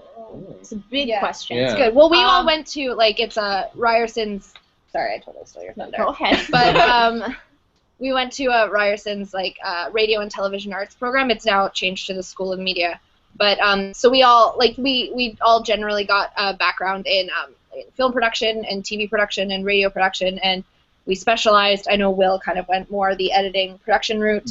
Sarah went more the writing and story building route. I also went the television studio and on-camera production route, and I know we all have worked in the industry in various capacities around Toronto, gaining experience, like working on sets and stuff. I know myself, I've worked on quite a few sets, and my biggest piece of advice, and I tell this to anybody, like, because it's great, we get first years come in and work in the transmedia zone, and my biggest piece of advice in this is just do it. Just do it. Just create. Just make it happen. Because everything I've learned in school, while school has been amazing and they've given us a lot of really great opportunities, it's what you make of it. It's like, what you make of it. Especially in our media program. You know, even with things like the transmedia zone, it's not like anyone is forced to be in the transmedia zone. No. There's opportunities, and if you don't take them, you're going to have one experience, and if you do take them, you're going to have a great experience. Yeah. That's completely different. And everybody can be a creator now. You don't need to have expensive cameras. You don't need to have fancy equipment. You can have a cell phone, and you could have a webcam, and you can have the desire to create. You're seeing, like, that's how all these YouTube stars started, right? So I think the only way to create is to create. So, like, if you're interested in doing this, if you have some friends who want to do it with you, like, just do it. And, like, that's what kind of this whole thing started. We kind of were just like, you know what, there's this funding, who knows, let's just try. And, like, when they approached me in December, and they were just like, let's just give it a go and let's see what happens, and then it just, like, snowballed and snowballed. So I mean, like, it's if you don't just do it, then you're never going to learn. And I think this has been a massive learning experience. And to build off of Lauren's point, it just find the people who you love working with in this industry, and just hold on to them, and, like, work with those people, because like what we were saying earlier, like, these are it's a job that, like, you're going to be doing, like, for days on end. You have to be doing with people who you love working with. Otherwise, it's not going to fly. You need people who aren't only, like, really hardworking, but are really passionate about your idea as well. And and you sort of, like what you were saying earlier too. You sort of become a family, and that's how these ideas come about, and that's how these ideas come to life, just by the sheer hard work and passion that comes out of these teams. I think my 3 pieces of advice. Three. Oof. One. We went to media school, but you don't have to, as long as you're doing and creating and making. The biggest benefit for us, kind of speaks to what Will was saying, is finding a team. We went through the same school, we know each other, we know people to rely on through that. So for us, it was coming in for the connections. You don't necessarily have to do that. That's just the route we ended up taking. 2, you have to love it, even if on some days you're going to hate it and hate yourself and hate where you have to really love it, because it's an incredibly hard industry. It's incredibly hard to make things. It's incredibly hard to share those things with people. Oh, yeah. So you have to absolutely love it. Yeah. And then my 3rd one was watch web series, read books, consume. If there's, especially in television, there's so many people who make television who don't watch television. No. I know it's a bit different in the web series space, but, really like, ironic. Especially now, like, there's so much content. Like, there's so much content. Even, like, we see the tweets of, like, people, like, what are you following? Like, what web series are you watching? Who are you following? And it's, like, pages and pages of all these different amazing web series, and they each bring something so special to the table. And, like, with television, with Amazon and Netflix and Hulu and all these original content, like, everybody wants to create content, and it's amazing because we're seeing so many wonderful things out there, and the only yeah, you just have to absorb it. I have 2 more pieces of advice. That's 5 in total. I know, 5's a nice number. Well, you guys were talking to come up with her bullet point. Yeah, I had a lot of time. 4th, ask questions. Yes. Oh, yeah. Especially, don't be afraid to ask questions. If you don't know something, ask someone. If you're looking for how we got Kristen on board was literally just asking her and being like, "This is this great project." Lauren, we have this great project. You know, Bernie, we have all these questions. Just literally ask. And 5, support other creators, support other web series. Especially this community is so small, but so welcoming and so loving. And you, one, don't want to be a jerk. You don't want to be known as the jerk, and it's no fun if you're the jerk. Yeah. So, you know, and I support each other. I think a lot of times people tend to think of it as a competition, and you know, if you have to watch us and you have to watch, or you have to watch this series and not these others, and like, I think that's such an unfortunate way to look at it, because it's so, like Sarah was saying, like, as rewarding as it is, it's really difficult to do this, and it's really hard to put something that you've poured your heart and soul out into the universe. And I think the worst thing that we can do as content creators is put each other down. Yeah, especially in such a small community. Because really we're all struggling for the same thing, and that's just to tell our stories. Yeah, and to build off what Sarah was saying, you know, it's we were so sort of, you know, green just a year ago. We're still so green. But you know, we started attending more of, like, you know, the web series sort of like festivals and like community gatherings. Yeah, there's a big web series community in Toronto, and they've just been like, they've taken really well and hugged us. Yeah.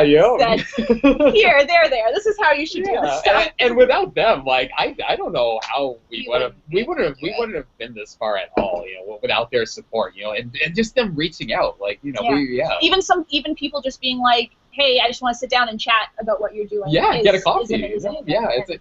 And I think the equivalent of that over online, because sometimes people don't have that community around them, is just sending a tweet to someone being like, hey, I love what you're doing. Yeah.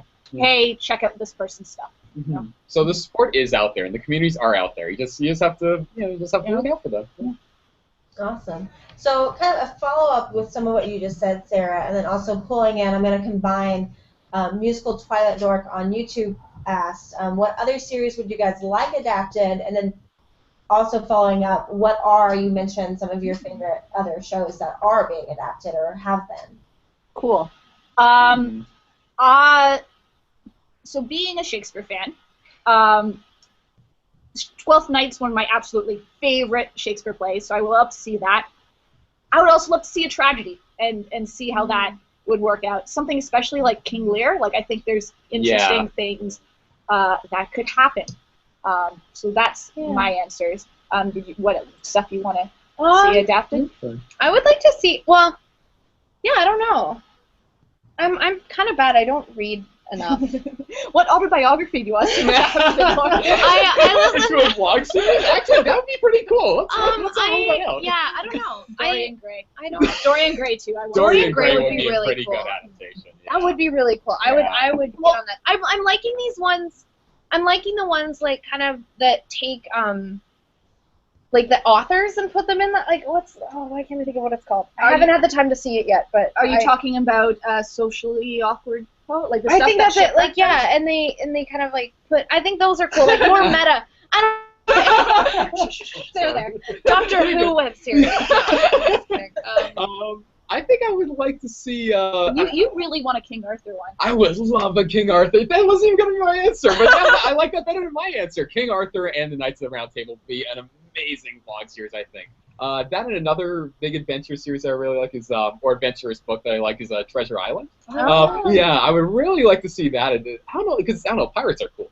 It would be like a ship's log. Ooh, yeah, that would be pretty. Ship. You'd have to get a ship, but the budget. Actually, I know someone who has a houseboat. Okay, we're making that. Next project, right here. You heard it here first, guys. And a series, my absolutely, like, the one I'm obsessed with right now is Carmilla's series. That's great. It's fantastic, and I love it. I binge watched New Peter and Wendy, and like, like one morning I was laying in bed, I was like, I watched the whole thing. It was so good. I can't wait for the next episodes. Oh yeah. Oh my god. It's so good. I can't wait for the next one. That's incredible.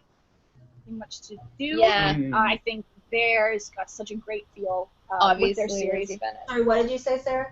Nothing much to do. Oh, that's Shakespeare, so I was going to ask if you had watched that. Yeah. But I, one, I adore accents, so just the fact that they're in New Zealand is great. And, I don't know, their filming style and character moments are wonderful. Yeah, it's hard to keep up. There are so many out there. I just watched the first episode of the Secret Garden adaptation one. Yeah. I haven't seen that one yet, but I've heard talk of it. So it's they only have one episode yet, but that first episode is just, it seems phenomenal. It's great. Cool. Classic Alice is... Classic Alice. Yeah. Is some older school stuff, like some web series that I absolutely loved when they first came out. The Guild. I love this show called Dorm Life, which had Jack the Senna in it. It's like this old thing. I really like Because I'm Chris Jericho. It's hilarious. It's really funny. Right, that versus Valerie is pretty fun. Yeah. More Canadian web series. I don't know. There's a lot, and because they're Canadian, but just because they're because they're great. But there's also because out of the IPF they funded a certain number of web series every year. So there's a couple ones that are going to be coming out soon that seem really interesting. Like there's a new sci-fi one called Habs just came out. Yeah. Which I'm really pumped to see. Yeah. It looks really cool, kind of like Matrixy. It looks really neat. Yeah. I think they have the first 2 episodes out. There's so many. What's this one? I don't remember what it's called.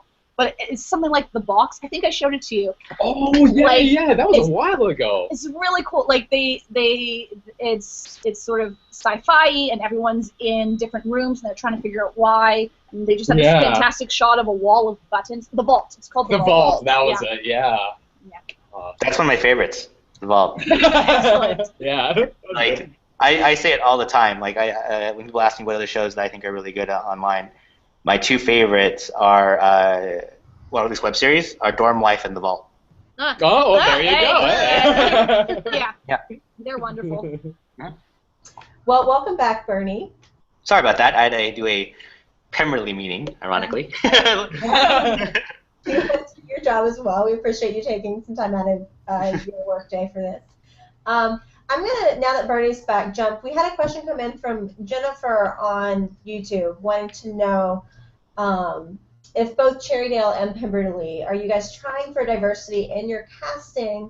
She says she knows that you're trying for diversity, but what kind of in the future, are you going to try to make any special things to try to really improve diversity, particularly racial diversity in your characters and in your casting, maybe actually having Caucasians be the minority of the cast instead of the majority? Is that something you guys are thinking about or want to do? Cherrydale, you first. Cherrydale, us first. So it's definitely something on our radar and something we would like to do. It did not make sense for us for the series in terms of how we were adapting it, but it's something we would love to do. It is a struggle. It's challenging, just because even some of the cast we have now are getting ready to become union. It's like you just have this sort of little window of opportunity with people because they move into the union so quickly because they're so wonderful and there's a scarcity. It's the union system in Canada is complicated, and it can be very difficult on producers, especially small-time producers, because it just makes paying actors very difficult. Right now sometimes. we would love to be able to pay the rates that the union here we wants. just can't. It's our feeling that's a little unrealistic for the sorts of budgets that we tend to have. Yeah. And unfortunately, it's just you just don't see as many people of color in the rooms. Unfortunately, like we really try, but obviously a lot of them go actor, and it's not a budget, and it's just unfortunate because we'd love to see, like we want to represent, like kind of like what Sarah said earlier, like we want to try to represent as accurately as possible the type of culture that we live in, and especially living in Toronto, like we don't. We are very culturally diverse and we are very ethnically diverse, and it's even just looking at our crew. Yeah, and it's something that we want and we strive for, but unfortunately, just the landscape of the industry is just a lot of the a lot of the very talented people of color end up working in extra, and it's just not possible for us to tap into them. I think ideally, you know, if we do another series, you know, I would love for us to take on some not white protagonists and do what we can. 100%. Yeah. That's ironic that the union actually almost is preventing you from being diverse. It's unfortunate. I think obviously the union tries to do what's best, and we're not trying to bash unions by any mean. Like, they are trying to do what's best for their actors. And unions have, you know, there's cause and effect, right? Everything happens. There's our actors were actually talking about it the other day on set too. It's an interesting topic. It poses a lot of challenges on both sides. Mm-hmm. In the U.S., well, we don't have that problem. So, because must be nice. the American union, the actors union, doesn't have a prohibitive minimum that ACTRA has in Canada, which is, you know, but we also don't have the benefit of those Bell funds. So it's a hit and miss. As far as future shows under the Pemberley banner, I would hope so. I almost think, like, one thing we've learned after doing this for a couple years now, is that when you do a casting call, like a casting breakdown of and you say all ethnicities, you'll still get like 75% at least Caucasian, if not 90% Caucasian, and everybody else is, you know, the rainbow of colors that the world really is. So you almost have to do a strict, straightforward ethnic call of saying no Caucasians or something like that, like reverse. That sounds a little reverse racist, but you almost have to do that in order to really get a good smattering. We've had exceptions, of course. Exceptions being for us, Frank Churchill for in Emma Approved was a all ethnicities call, and he had the reverse of that as well, being a James Elton was an all ethnicities call, and we got, you know, there's not many more guys who are more white than Paul Stewart. He's great, no doubt. But that's what happens. So, but in contrast, when we were doing Sanditon, the Spin Twins, we made a ethnic only casting call, and that's what we got. And we read two black actors together, and that's who we went with, of course. And then we actually had Joanna Sotomura read with Stephen Chang as the Spin Twins in Sanditon. And I think that worked out fine for them, because I think they like their roles they end up with in the Pemberley verse anyway. So yeah, this is not an answer. I can't promise anything because I don't have any control over it. I know we did an all ethnicities call for Victoria Frankenstein, and we had also kind of a mixed match of good choices. But I would like it too. I mean, we kind of did it already, because Joanna is Japanese.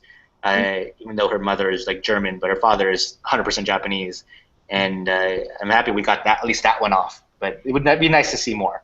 I agree. Mm-hmm.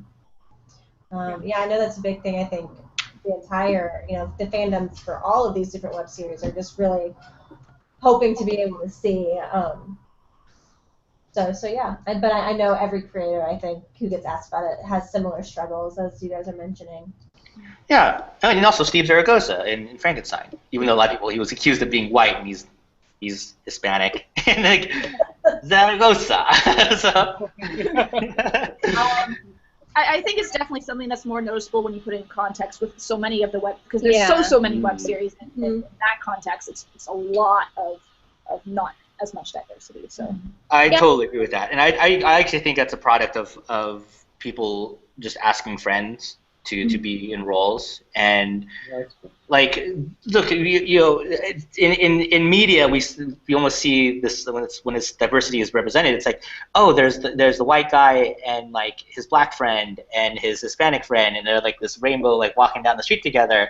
And it's like, yes, we want to believe that that's where it is all the time, but a lot of times it's not. A lot of times people of a certain race have only friends of that race, and that's and if you go, hey, we're going to come together, I'm going to call my friends to do this, that's what they're going to call. They're going to call their friends. And so everybody ends up being the same race, whether it be white, black, Asian, whatever. So again, not justifying it, not saying that's the way it should be, it's just saying, almost like seeing, I can see how it gets put together. And I think maybe what might speak to that is in terms of creators making these series, having diversity there. I know it's wonderful that we have all these female voices making these blog adaptations, but I'd like to see it'd be great to see more diverse creators kind of coming in and taking on the challenge. Yeah. Great. Next question, Aaron. So now that you're back, Bernie, I've had a few questions come in that I'm just going to kind of clump together about more on this distribution contract. So for starters, is distributing things something that Pemberley is looking to do for more? Do you anticipate signing on other web series in this fashion or is this kind of like a one-time thing? What was your kind of rationale when you kind of decided to do this? Well, the idea is definitely to do more. I'd say, all due respect to Cherrydale, we're still like seeing like how this is going. Mm-hmm. So far, it's great. But to say like, oh, yeah, we should just go out there and grab like 10 of these, and throw them on the channel is like it's a little premature, I would say. So this is like your it's an experiment, and it's an experiment that like I was telling. When we were corresponding about this potential partnership, it was we want to be happy with you, and you got to be happy with us. So if you don't like this agreement, just say so. And if this falls apart, you guys can go release, and then I will do our thing. And best of luck. We want you to succeed and everything. And so that's the kind of the way we look at it. Now, if there are other shows out there, I think the key thing is that they cannot be released yet because it's much better for us to be in from the start. Mm-hmm. Cherrydale, or Montreal Letters had some prequel videos. That's fine. I mean, that's actually good because you could see what it was. But to like have like a season go out and then we take on second season, that's a little trickier. I think you need to have the conversation with us right from the start. Mm-hmm. And there are parts of it also that are always like someone said yes to them first already. It's not only that we sought to see their preview videos, the IPF funded them. And as they said, there was 180 applicants, whatever it was, and whatever 18 got accepted of 13. That means someone looks at them and goes, this is a quality team coming together. So there's that as well. I'm not saying it has to be that way, but it certainly helps. It doesn't hurt just to go like, well, the IPF, this fund, trust these guys enough to give them this money to make their show. Well, then I guess we can trust our audience or our distribution to distribute their show. So it's something like that. If that makes sense to you, viewers and Aaron. Yeah. But I'll say though that Pemberley's designed for this format. It's to take books and adapt them to vlogs. Mm-hmm. So if we can put more out there and grow the format, that's a win for everybody. That's a win for everybody. So more people can do this stuff. More people can make shows, these passion projects that they want to do and tell these great stories. And if we can help do that and foster that, and Pemberley can benefit too because we can distribute another show, great. Everybody wins. Mm-hmm. And then one of the other questions we had come in was just, you've mentioned that, Cherrydale already had some funding. Kind of moving forward, do you want to speak any of how your contract is set up for, like, when you guys start making ad revenue or, like, income from merch or anything? Like, how does then that get split between the two companies? Well, I'll just say, just because we can't disclose everything, so there's whatever you feel comfortable, being. Yeah. It's again, everybody benefits. I don't think Cherrydale would be too thrilled if we said, oh, we get 100% of the merch revenue, and you get 0. So every time we sell something that has a picture of their actors on it or whatever, they get squat. I don't think anybody would be happy with that. So every partnership should be like there's benefits to everybody, and for us, that's what we see. Like we want to make sure that they make or want to give them the opportunity to make a great show, and if we can help them kind of exploit in a good way, like what they've done with when they start talking about merch, when we start doing maybe we start talking about a book deal, like a novel deal, like we did a Secret Diary, like. We already have the infrastructure to do all that stuff, so it would be very. I'll say this. I don't know if it'd be easy. I'll say it'd be easier that we're aligned with that to push that forward. So basically everything that you can think of that's going to generate, or that will generate revenue for the enterprise of March Family Letters, there's going to be some type of share between the two enterprises in this case. Mhm. We are partners, and that's what partners do. They share. Awesome. We've had several people on YouTube, particularly coming from Isaac, wanting to know if there's going to be any crossovers planned. People were saying in the comments how they like that the Pemberley universe is kind of close-knit. Will there be crossovers within that universe? Everyone. Hashtag spoilers. Yeah. Fair. Hashtag spoilers. Sorry. It's such a mean thing to say. Spoilers. You can read into that however you choose. Gotta bring that one back. Yeah, sorry, not sorry. That's all right. All right. One of the other most common questions that I haven't really asked, because I'm pretty sure you're just going to say hashtag spoilers, but people are just very concerned about I know what question this is. Is there any encouragement or anything you like to speak into the heavy weight of tragedy hanging over many viewers' heads if they're familiar with the works? I don't really know what you're talking about, Aaron. No, Sorry, I don't know. Tragic? Tragic? What? Wow. I don't know. I'm just a bit curious. I don't know what you're talking about. Hashtag I can't reassure them one way or the other. Okay. Unfortunately. Yes. Mm-hmm. Sorry. No, I mean, that's running something. You're still airing episodes. You really can't tell much. It's the after the show ends, you can do a reveal. Yeah. Well, and that's kind of interesting. Yeah. What I found, even some people being like, why is this adapted this way? It's been interesting because I can't participate in those discussions. Yeah. It's they're not relevant for another 10 episodes, and then I can explain why that made sense then. But yeah, I think everyone needs to remember that this is a long game. Yeah. There's nothing tragic is going to happen next episode. Yeah. Hey. If that is reassuring. Just sit down, relax, enjoy the process. There's a lot yet to come, and I think everybody just needs to be ready for the next episode. Yeah. You're going to enjoy the most if you just sort of let the series happen. And become very attached to the character. Yes. We had on YouTube, and so we've kind of touched on this a little bit, but I'm going to just come back to it again one last time because we've had this question kind of in a couple different ways. Let's just make sure we answer it fully. Why in particular? You chose Little Women, you like Little Women, but why Little Woman? How come that? A lot of it, web series being adapted have come from Britlit, as what Elephant says, and then Dark Angel just wants to know how did you what was the whole concept for me, beyond just loving the book, there were a lot of themes in there that spoke to me as still being relevant and interesting in a modern day setting.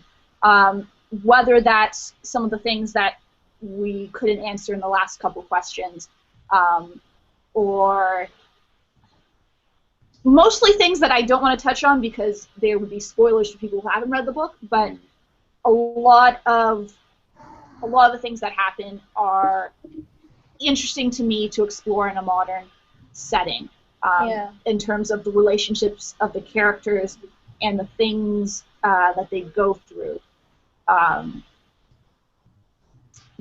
Yeah, I think it's there's a lot of, it's a story about women growing up, young ladies, people growing up, and it's I think there's a lot of themes that obviously transcend time. I mean, people will always grow up. It's just how you how like you adapt them, and I think I don't know. I think there's a lot of stories in Little Women that lend themselves very naturally to the modern age. Yeah. So yeah. Awesome.